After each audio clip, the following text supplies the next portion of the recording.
এই তোরে যে আমি ঈদের সময় শাড়ি কিনিয়া দিছি, তোর মা বাপে তোরে যদি জিকাইন কত কইবে জানস নি? না কত কইতাম? 2 কইবে 2। 200 টাকা নি। দূর যা। 20,000 কইবে 20,000। ফুটপাতটা কি 120 টাকা দিয়ে শাড়ি আনি, এখন 20,000 টাকা হয়ে গেছে নি এখন।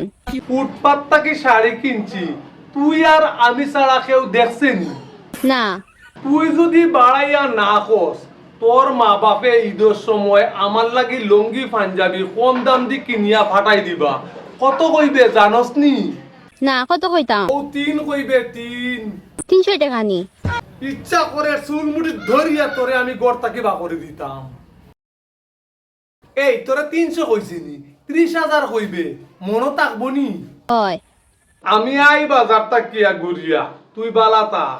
অনলাইন দেখাই তোর মাত ফুটপাতটা কি 120 টাকা দিয়ে শাড়ি আনি, এখন ইকান 30,000 টাকা হয়ে গেছে।